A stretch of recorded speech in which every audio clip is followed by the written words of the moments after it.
क्या आपके साथ भी कभी ऐसा हुआ है कि आपने किसी जॉब के लिए अप्लाई किया हो और फिर जवाब का इंतजार करते करते महीनों बीत गए? अगर ऐसा आपके साथ हुआ है तो यह भी हो सकता है कि आप इसे खुद की नियति मानकर थक हार कर नौकरी के बारे में भूल ही गए हों। अगर ऐसा आपके साथ हुआ है तो हो सकता है आप घोस्ट जॉब्स का शिकार हो गए हों। जी हां, ये वो जॉब एडवर्टीजमेंट्स होते हैं जिनके पीछे छिपा है कंपनियों का एक काला सच। लाखों नौकरियों के खुले विज्ञापन पर हकीकत में भर्तियां बंद। क्या ये कंपनियां हमें सपनों का मायाजाल दिखा रही हैं या अपनी आर्थिक स्थिरता का ढोंग कर रही हैं? इस चौंकाने वाले खुलासे का आज पूरा पड़ताल करके आपको बताएंगे। दरअसल घोस्ट जॉब्स क्या हैं, क्यों इस पर चिंता जाहिर की जा रही है, कैसे इन्हें रोका जा सकता है और आप कैसे बच सकते हैं घोस्ट जॉब से, पूरी बातें बताएंगे आपको खास मेहमानों के साथ। लेकिन पहले देखिए ये रिपोर्ट।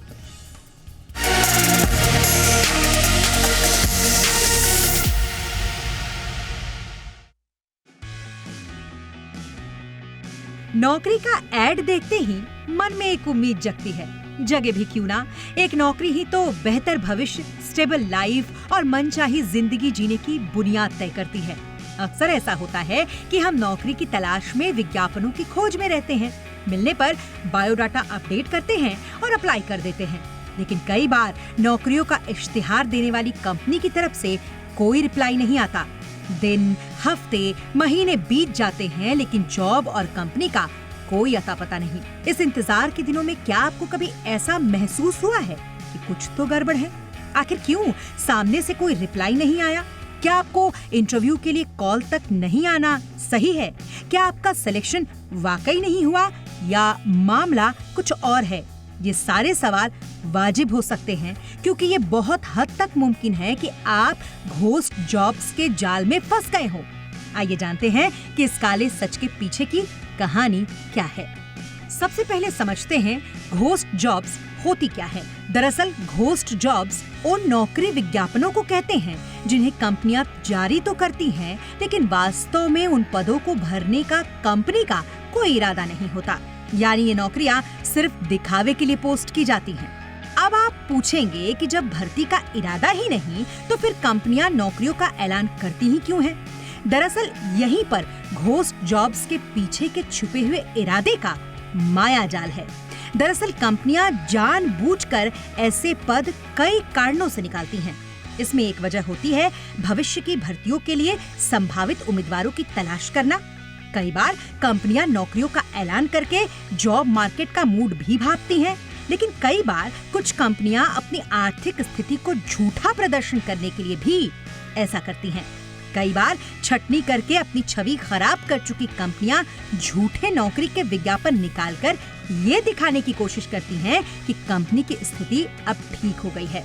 कई बार कंपनियां अपनी रेटिंग में सुधार के लिए अच्छा रिक्रूटर होने का दिखावा करने के लिए ऐसा करती हैं और यहाँ तक कि कई बार अपने मौजूदा कर्मचारियों को असुरक्षित महसूस कराने के लिए भी झूठी जॉब ओपनिंग्स दिखाई जाती हैं। कारण जो भी हो, ये बेहद खराब प्रैक्टिस जॉब मार्केट और नौकरी तलाशने वालों के लिए भ्रम और निराशा का कारण बनती जा रही है। इसका असर ये होता है कि घोस्ट जॉब्स नौकरी बाजार में मौजूदा असल नौकरियों की संख्या को आर्टिफिशियल तौर पर बढ़ा देते हैं, जिससे बाजार की सच्चाई छिप जाती है। कई बार असली नौकरी खोजने वालों के लिए घोस्ट जॉब भ्रम पैदा करते हैं, जिससे उन्हें सही अवसरों से दूर होना पड़ता है। नौकरी के लिए लगातार आवेदन करने और फिर कोई जवाब ना मिलने से उम्मीदवारों की उम्मीदें टूट जाती हैं। लगातार असफलता का सामना करने से मानसिक तनाव और निराशा बढ़ सकती है। उम्मीदवार अपना समय और मेहनत ऐसी नौकरियों पर व्यर्थ कर देते हैं जो असल में है ही नहीं। जानकार मानते हैं कि ज्यादातर आईटी, रिटेल, क्विक कॉमर्स और कुछ एमएसएमईज और फंडिंग की अर्ली स्टेज में कुछ स्टार्टअप्स इस तरीके की भर्तियां निकालते हैं। बड़ी कंपनियों में इसे खराब प्रैक्टिस के तौर पर देखा जाता है, इसलिए वहाँ स्थिति इतनी खराब नहीं है। लेकिन नौकरी तलाशने वालों को अब चाहिए कि वो हर नौकरी के विज्ञापन को सावधानी से देखें और सिर्फ भरोसेमंद स्रोतों से ही आवेदन करें। Job posting platform, job manager, job details और तारीख वगैरह की बारीकी से पड़ताल करे। दूसरी तरफ सरकारी स्तर पर पॉलिसी मेकर्स को इस मुद्दे को गंभीरता से लेते हुए घोस्ट जॉब्स के खिलाफ सख्त कानून बनाए जाने की जरूरत है, ताकि नौकरी बाजार में पारदर्शिता बनी रहे। ब्यूरो रिपोर्ट, जी मीडिया। खास मेहमान आज मेरे साथ जुड़ रहे हैं इस मुद्दे पर बातचीत के लिए। स्वागत करते हैं आरपी यादव जी का, सीएमडी हैं जीनियस कंसल्टेंट्स के। बहुत बहुत स्वागत है यादव सर आपका हमारे शो पे। हमारे साथ है रजनीश सिंह सर जो कि सीईओ हैं सिंपली ग्रुप के। बहुत बहुत स्वागत है रजनीश सर आपका भी हमारे शो पे। हमारे साथ है प्रांशु उपाध्याय, रीजनल डायरेक्टर हैं माइकल पेज इंडिया के। प्रांशु आपका भी बहुत बहुत स्वागत है। यादव सर, चर्चा की शुरुआत आपसे ही, और एक ऐसे जॉब मार्केट में जहाँ पर ये कहा जाता रहा हो कि साहब जॉब कैसे जनरेट होंगे। अभी जीडीपी नंबर्स आ रहे थे तो हम इसी पे चर्चा कर रहे थे पैनलिस्ट्स के साथ कि साहब ये जॉब जनरेशन कैसे होगा, एम्प्लॉयमेंट जनरेशन कैसा होगा। अब यहाँ तो बीच में नई समस्याएं उत्पन्न हो रही हैं sir. I was literally shocked जब मेरे को पता चला कि घोस्ट जॉब्स का ये पूरा मायाजाल फैला हुआ है। थोड़ा सा एनालाइज करें यादव सर इसको, ये कितना खतरनाक है और क्यों होता है ऐसा। देखिए, घोस्ट जॉब दीपक जी आज से नहीं है, बहुत पहले से है। और घोस्ट जॉब होता क्यों है? अगर हम घोस्ट जॉब का डेफिनेशन देखें तो जॉब है ही नहीं, फिर भी हम जॉब के लिए ऐड देते हैं।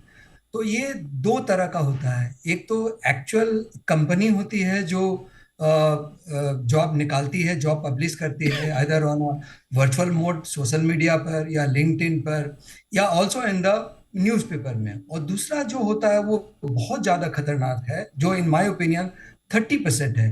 वो 30% jobs comes out with the company which is like they pose as a recruitment company and they release the ad, and behind that the intention is not to give the job but making a fraud. So these are the two type of scam, you know, like जैसे एक financial scam होता है वैसे एक job scam होता है। अब ये होता क्यों है? जैसे आपका ब्यूरो रिपोर्ट ने भी कुछ आंकड़े बताए और कुछ इन्फॉर्मेशन दिए, पर देखिए इसके पीछे काफी सारी इंटेंशन होती है कंपनी की। जो पहला जो इंटेंशन होता है वो होता है कि हमें एक टैलेंट पूल बनाना है। हमारे सामने में कोई बड़ा प्रोजेक्ट आने वाला है या हमारे सामने में कोई अच्छी खासी बिजनेस आने वाली है, उसके लिए हम एक टैलेंट पूल बनाते हैं। तो आज हम ऐड निकालते हैं, हम टैलेंट पूल बनाते हैं, लेकिन हम एक्चुअली कोई ऑफर नहीं करते हैं। तो जो offer is on hold, you know. एक तो ये इंटेंशन होता है। दूसरा ये भी होता है कि हमें कुछ काफी प्रेशर में हमारे लोग, हमारे पास काफी काम है कंपनी में और काफी प्रेशर में है, तो हम लोग हमारे एम्प्लॉय को बोलते हैं कि देखिए आपके ऊपर काफी प्रेशर है, I am giving the ad and I will recruit the people to ease this pressure, you know. But actually वो ईज द प्रेशर हम बोलते हैं, लेकिन हम ऐड निकालते हैं, लेकिन लोगों को हम देते नहीं है। This could be second reason, you know. Third reason ये भी होता है कि कुछ हमारे एम्प्लॉय हैं जिसको हम बताना चाहते हैं कि यू आर नॉट इंडिस्पेंसिबल, और हम एक ऐड निकालते हैं और ऐड के थ्रू से दिखाते हैं कि यू आर नॉट इंडिस्पेंसिबल। अगर आप ठीक से नहीं करते हैं, अगर ज़्यादा कुछ करते हैं तो हम बाहर से लोगों को ले गए। So these are the few reasons, you know, जिसके पीछे इंटेंशंस रहते हैं और इसके कारण से हम घोस्ट जॉब को हम निकालते हैं मार्केट। ऑल राइट सर, ये बड़ा अच्छा से आपने डिटेल तरीके से बताया। रजनी सर, अब आपके पास में आना चाहूँगा सर, इनको मोरालिटी और एथिक्स के पैमाने पर कहाँ रखें? अब जो सर ने बताया कि भाई टैलेंट पूल बनाना है, तो ऐसा लग रहा है कि भाई ये तो बड़ा दिव्य काम है, ये तो ईश्वरीय काम है कि आप भविष्य के लिए तैयारी कर रहे हैं साहब है ना। लेकिन जैसे ही आता है, अच्छा दूसरा भी जो सर ने बताया कि to ease the pressure on the employees, कि साहब बहुत प्रेशर है, चिंता मत करो, देखो हमने जॉब निकाल दी, आ रहे हैं लोग आ रहे हैं, अभी काम करते रहो। और तीसरा जो सर ने बताया कि साहब ज़्यादा हवा में मत उड़ो, ये देखो हमने इश्तिहार निकाल दिया है, काम करना है तो करो। अब एक तरफ ऐसा लगता है इसको लेके कि साहब ये तो ठीक ठाक ही प्रैक्टिस है, और दूसरी तरफ हमें लगता है कि नहीं यार ये तो डेविल्स प्रैक्टिस है, ये तो मतलब बिल्कुल एथिकल। उस पर आप इसको एथिक्स के, मोरालिटी के पैमाने पर कहाँ आंकते हैं सर? देखिए दीपक, जैसा अमूमन होता है आपके शो पे, जो शब्द मैं सोचता हूँ वो आप ले आते हैं शो पे। तो मैं भी यादव जी को यही सुन रहा था, मैं बोलने वाला था एथिक्स के ऊपर ही। हाँ जी, हाँ जी। और मोरालिटी के ऊपर ही बोलना चाह रहा था। और यादव जी ने उसको एक नाम भी दे दिया, स्कैम। तो मैं इन सब चीजों को जोड़ूंगा जी। और ये मान के चलिए ऐसे कई एजेंसीज हैं जिनको या तो वो खुद ये करते हैं या एम्प्लॉयर्स भी ऐसा करवाते हैं। और हम लोगों ने कारण भी सुना मिस्टर यादव के थ्रू, बड़े इंटरेस्टिंग रीजंस हैं जिसके कारण एक एम्प्लॉयर ऐसा करते हैं। और डेफिनेटली ये कहीं ना कहीं आप ये मान के चलिए, जब भी इसका खुलासा होता है तो आप इमेजिन कर सकते हैं कि उस कंपनी का जो क्रेडिबिलिटी फैक्टर है वो कितना गिर जाता है। और एक जॉब मार्केट में जहां पर कि हमें ऑलरेडी चैलेंजेस इतनी हैं एम्प्लॉयमेंट की, वहां पे इस तरह का प्रैक्टिस लाना एक तरह का मजाक है, एक तरह का खेल है जो आप अनएम्प्लॉयड जो यूथ हैं उनके साथ आप कर रहे हैं। बहुत जगह एप्लीकेशन के ही समय आपसे पैसा ले लिया जाता है और उसके बाद आप बिल्कुल ही उनको फिर आप ट्रेस नहीं कर सकते हैं। तो इसके पीछे लेयर्स हैं। और ये जो अगेन मिस्टर यादव ने बताया और जो रिपोर्ट में भी हमने सुना कि जो भी ऐसे इश्तिहार आते हैं उनको ध्यान से पढ़ना, उनको बारीकी से पढ़ना, उनमें कुछ ना कुछ हमें देखना, बड़ी बारीकी से समझना, ये बहुत ही ज्यादा जरूरी है किसी भी जॉब एप्लीकेंट के लिए। और हम हमेशा बोलते हैं कि जब भी आप कहीं भी अप्लाई करें, उस कंपनी का बैकग्राउंड, उस कंपनी के फाउंडर्स, उनके बारे में थोड़ा रिसर्च करें। आज की तारीख में गूगल के बदौलत आप बहुत कुछ आराम से घर बैठे कर सकते हैं। डेस्परेशन में यस यूथ अप्लाई करते हैं ऐसे चीजों में और इसी चक्कर में वो फंस जाते हैं। ज्यादा बड़ा सवाल एम्प्लॉयर्स के ऊपर है, अगर वो किसी रिक्रूटमेंट कंपनी को या तो एंगेज कर रहे हैं या खुद कर रहे हैं ऐसा, तो ये कहीं ना कहीं बहुत ही बड़ा अनप्रोफेशनल और अनएथिकल प्रैक्टिस है, जिसको कि दोनों लीडरशिप को और एचआर को 4 बार सोचना चाहिए कि हम ऐसा क्यों कर रहे हैं और इसका क्या जाकर के हमारे ऊपर खुद लॉन्ग टर्म में क्या इम्पैक्ट पड़ेगा। यस सर, बिल्कुल आपने सही कहा और हमने अपनी रिपोर्ट में बताया था कि इसका इम्पैक्ट क्या होता है। आप फेक उम्मीदें जगाते हैं, आप लोगों का समय व्यर्थ, उनके संसाधन जो व्यर्थ जाते हैं और एक ऐसी चीज़ पर जो एग्जिस्ट करती नहीं है। कई बार ये मर्तबा ये भी होता है कि साहब मैंने एक जगह अप्लाई कर दिया है तो चलो ठीक है, मैं वेट करता हूँ, मैं बाकी जगह अप्लाई नहीं करता हूँ, मैं मंकी माइंडेड नहीं होता हूँ। तो कई बार जो सही अवसर हैं वो भी छूट जाते हैं, इसलिए ये बहुत इंपॉर्टेंट है। प्रांशु, थोड़ा सा अब मैं घोस्ट जॉब्स के बारे में बहस तो पुरानी है जैसा कि सर ने बताया अभी, बट मैं डेटा देख रहा था, डेटा अलग अलग हैं। अभी एक लेटेस्ट जो मैं डेटा देख पा रहा हूँ, रिज्यूम बिल्डर ने जो रिपोर्ट किया है वो 40% कंपनीज ने 2024 में फेक जॉब्स को पोस्ट किया है। अब ये शायद ग्लोबली बात कर रहे हैं।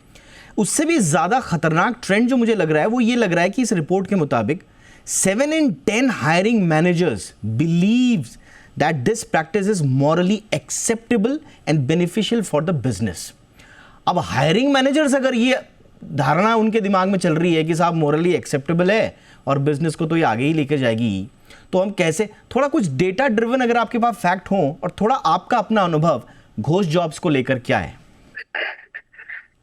जी Deepak ji, thank you for the opportunity. देखिए इसमें ना एक तरीके से क्लियर विभाजन है।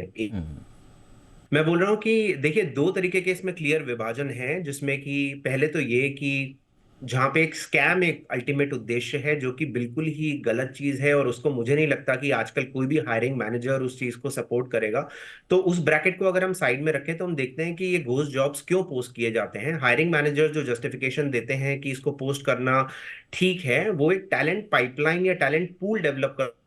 एक इंपॉर्टेंट जो पॉइंट रह जाता है वो ये, क्या कोई ऐसा तरीका है कि एक सामान्य अभ्यर्थी जो इंटरनेट पर एक जॉब सीकर है वो ये पता कर पाए कि ये साहब ये घोस्ट जॉब है या फेक जॉब है? नंबर 1। नंबर 2, इस पर कंपनीज के भीतर, जैसा हायरिंग मैनेजर्स की तो हम सोच रहे हैं उनकी सोच क्या है, बट इसमें कंपनीज के भीतर, क्योंकि देखने में आ रहा है कि जो बड़ी कंपनीज हैं वो बचती हैं इससे, तो वहाँ उस लेवल पर with in the corporate ecosystem क्या हो सकता है, इस पर कुछ बात करेंगे अपने खास मेहमानों से छोटे से ब्रेक के बाद।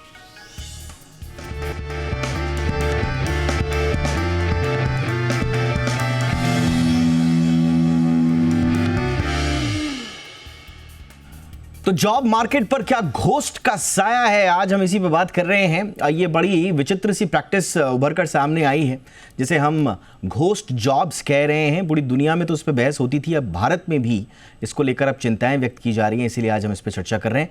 प्रांशु के पास चलते हैं, उनसे संपर्क कट गया था। प्रांशु प्लीज कंटिन्यू, आपका नजरिया। हाँ दीपक जी, मैं बोल रहा था कि दो भागों में इनको बांट सकते हैं। एक तरफ तो जहाँ पे जॉब के नाम पे स्कैम हो रहे हैं, जिसको कोई भी हायरिंग मैनेजर कंडेम करेगा, जहाँ पे हायरिंग मैनेजर जस्टिफिकेशन दे रहे हैं। देखिए, आंकड़े ये बताते हैं कि किसी भी टैलेंट पाइपलाइन या टैलेंट पूल को डेवलप करने के लिए वो अपने एचआरस को बोलते हैं कि इस टाइप की जॉब पोस्टिंग्स आप डाल दीजिए, और जब हमारा प्रोजेक्ट गो लाइव होगा या जब हमें हायरिंग के लिए इमीडिएट रिक्वायरमेंट होगी तो हमारे पास एक ऑलरेडी कैंडिडेट पूल रेडी होगा। मैं इसमें इस बात पे फोकस करना चाहूंगा कि ये प्रैक्टिस जो कि मार्केट में चल रही है, तो कैंडिडेट्स क्या करें इससे बचने के लिए। देखिए, आज की डेट में अगर आप किसी भी तरीके के संसाधन अपने लगाते हैं और एक्सपेक्ट करते हैं कि आपने जॉब पे अप्लाई किया है और उधर से आपको जॉब आ जाएगा, तो आप एक बहुत ही डिफरेंट दुनिया में रह रहे हैं, क्योंकि आज की डेट में आपको वैलिडिटी चेक करना बहुत ज्यादा इंपॉर्टेंट है। मैं इसमें दो तीन चीजें बोलना चाहूंगा जो भी कैंडिडेट्स हैं जो कि जॉब्स देख रहे हैं। एक तो आप किसी रिलायबल और प्रोफेशनल कंपनी के साथ पार्टनर हुई है, जो रिक्रूटमेंट मार्केट में रिक्रूटमेंट कंपनीज हैं तरह तरीके की, डिफरेंट सेगमेंट में आपके एरिया ऑफ स्पेशलाइजेशन के हिसाब से आप रिक्रूटर्स के थ्रू जाइए जो कि आपको मार्केट पे अपडेट दे पाएंगे, और ऐसे प्रोफेशनल रिक्रूटर्स एग्जिस्ट करते हैं मार्केट में। सेकंड, जिस कंपनी में भी आप आए कर रहे हैं कि आपको वहां पे जॉब चाहिए या आपको जॉब के लिए अप्लाई करना है, वहां के हायरिंग मैनेजर्स या फिर उस कंपनी के कुछ कैंडिडेट से कनेक्ट करिए और पूछिए और चेक करिए कि वो जॉब ओपनिंग है या नहीं। अगर आप सुबह दिन में बैठते हैं और लिंक्डइन पे जाके या फिर और जो चैनल्स हैं वहां पे जाके जस्ट अप्लाई का बटन दबाते हैं, तो हो सकता है कि आप दिन में 100 जॉबों में अप्लाई कर दें पर 100 में से आपको एक भी कॉल ना आए। तो आपको ये जो अपनी जॉब हंटिंग का एक तरीका है उसको चेंज करना पड़ेगा इन तरीके से बचने के लिए, क्योंकि ये जो जॉब घोस्ट करने के लिए बनाए जाते हैं, ये प्रैक्टिस तो हम देख रहे हैं कि इंडस्ट्री में पिछले 10 से 15 सालों से है। और मैं आज, आपने आंकड़े बोले थे तो मैंने थोड़ा सा डेटा देखा, करीब 30 से 35% जॉब पोस्टिंग्स जो होती हैं उनको मैं फेक जॉब पोस्टिंग्स ही बोलना चाहूंगा, जिसके पीछे कोई एक्चुअल जॉब या उसकी वैलिडिटी नहीं होती है, और वो उस कंपनी में भी पता रहता है। ये चीजें जब खुल के आती हैं तो कंपनी की क्रेडिबिलिटी बहुत लार्जली इंपैक्ट होती है। लेकिन कंपनीज का डिफेंस मैकेनिज्म इस केस में यही रहता है कि हम एक टैलेंट पाइपलाइन या जॉब पाइपलाइन बना रहे हैं अपने फ्यूचर ऑन कमिंग प्रोजेक्ट्स के लिए। एब्सोल्युटली। ये अब देखिए कि कितना अलार्मिंग है यादव सर, जैसा कि प्रांशु ने भी बताया कि उनका अनुमान भी यही कह रहा है कि 30 से 35, यानी कि मार्केट में उपलब्ध हर तीसरी नौकरी को आप कह सकते हैं कि साहब वो मतलब भरोसे करने लायक तो बिल्कुल नहीं है। अब इस पे लगाम कैसे लगे? नंबर वन, क्या ये आवाज़ कॉर्पोरेट के अंदर से आएगी, जॉब मार्केट के अंदर से आएगी, या फिर इस पर कोई रेगुलेटरी कुछ बैरियर्स होने चाहिए, कुछ निगरानी होनी चाहिए? क्या आप सजेस्ट करते हैं? ये प्रैक्टिस चलती ही रहेंगी या इनको रोकने का कोई तरीका भी है, यादव सर? या दीपक जी, देखिए अभी जॉब मार्केट में या एम्प्लॉयमेंट मार्केट में unfortunately we don't have regulator. हमारे पास कोई खास रेगुलेटर नहीं। हमारे पास जो रेगुलेटर है वो लेबर डिपार्टमेंट है, बट लेबर डिपार्टमेंट वो कॉन्ट्रैक्ट लेबर, कॉन्ट्रैक्टेड जॉब, इसके ऊपर में हम रेगुलेटर को लाए हैं। बट एम्प्लॉयमेंट मार्केट एक खुला हुआ मार्केट में है। तो जैसा कि प्रांशु ने बताया, इसको लगाम में लाने के लिए खुद एक कंपनी को सोचना होगा कि उसकी इमेज कैसे डाउन होता है। अगर वो फेक जॉब मार्केट में लाता है, लोग अप्लाई करते हैं और जॉब नहीं मिलता है, तो obviously next time even the good talent will not apply, because ये जो इंफॉर्मेशन है वो फ्लो करता है इन द मार्केट की इस तरह की कंपनी। जैसे आपने देखा होगा बायजूस का unfortunately the company is not doing well, but एक जमाने में ये बहुत अच्छे कंपनी काम कर रही थी।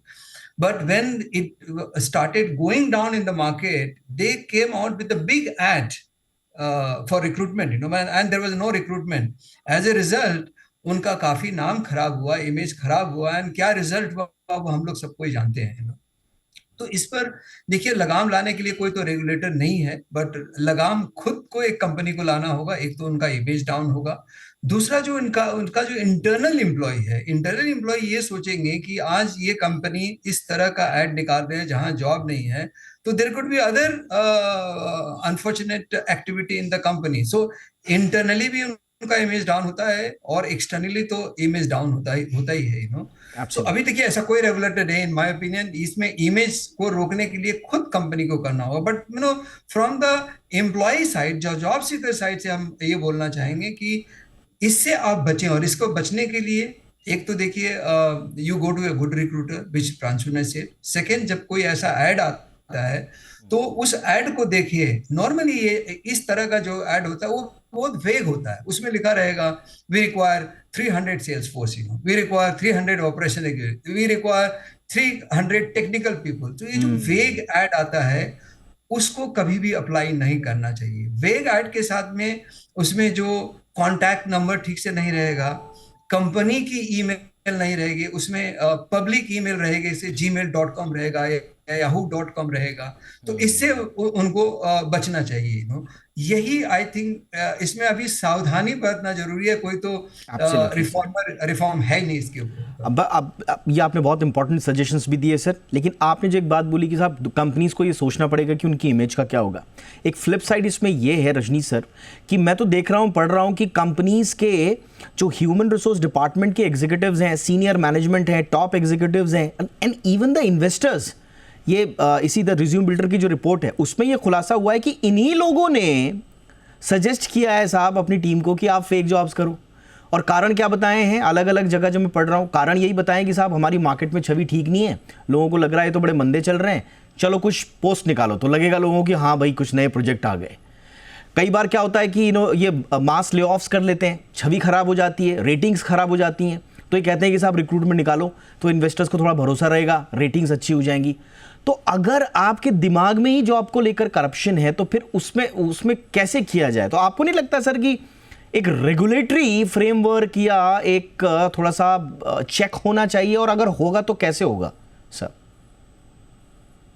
नहीं, जैसा मैंने पहले भी कहा था कि कंपनीज को, एम्प्लॉयर्स को, मैनेजमेंट को, एचआर को इसको बहुत ही लॉन्ग टर्म पर्सपेक्टिव से देखना चाहिए, ना कि ऐसा कोई नी जर्क रिएक्शन करके, शॉर्ट टर्म सोच रख करके कि हम लोगों की अपनी छवि अच्छी करनी है तो ऐसा कुछ हम लोग एक स्ट्रैटेजी निकालते हैं और इस तरह के जॉब्स दिखाने के लिए कि भाई हमारी ग्रोथ अच्छी हो रही है। ये सब बड़ा ही शॉर्ट टर्म गेम है, और जैसा कि मैंने पहले भी बोला ये बिल्कुल ही बुरी तरह बैकफायर करेगा।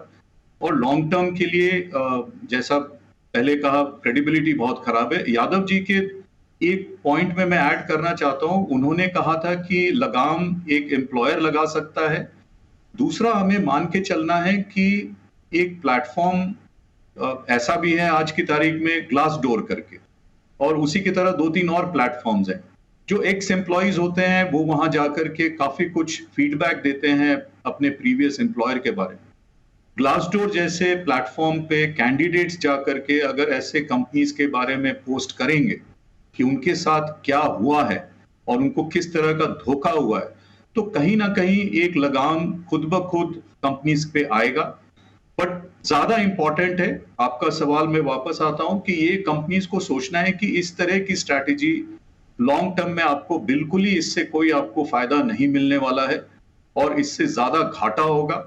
तो ये अगर कहीं से भी इस तरह की रिकमेंडेशंस आती हैं, सजेशंस आती हैं, कोई कंसल्टेंट भी इस तरह का आपको अगर रिकमेंडेशन देता है तो उसको हमें 4 बार उस पर सोचना चाहिए कि इसका करके हमारा क्या, इसके ऊपर हमारे इसका रिएक्शन क्या होगा, फॉल बैक क्या होगा, फॉलो आउट क्या होगा, ये सब हमें सोच करके इसके आगे ऊपर हमें कदम उठाना चाहिए और जितना हो सके जी सर हमें इसको अवॉइड करना चाहिए। Absolutely sir. तो अब ये हम जॉब मार्केट में सम्मिलित तमाम स्टेक होल्डर्स पर ही छोड़ते हैं कि वो कैसे इस पूरे इकोसिस्टम को दुरुस्त करते हैं, लेकिन आखिर में जाते जाते अपने दर्शकों को एक हम थोड़ी सी सलाह ये भी दे दें कि ऐसा नहीं है कि सिर्फ घोष जॉब की वजह से आप किसी जाल में फंस रहे हो सकता है ये कोई आपको स्कैम में फंसाने का एक ज़रिया भी हो जिसमें आप अपने पैसे गंवा दें, अपने कोई ज़रूरी इन्फॉर्मेशन, पर्सनल इन्फॉर्मेशन वगैरह गंवा दें। ये यहाँ से भी रूट जाता है, इसलिए मैं कह रहा हूँ, हालांकि वो अलग बहस है, बट इसके रूट इस तरह के स्कैम से भी जा सकते हैं, इसलिए सतर्क रहिए। बहुत बहुत शुक्रिया आरपी यादव सर, वक्त निकाला आपने, thank you sir. Rajneesh Singh sir, thank you so much sir वक्त निकालने के लिए। प्रांशु उपाध्याय, बहुत बहुत शुक्रिया आपका भी। शो में इतना ही, नमस्कार।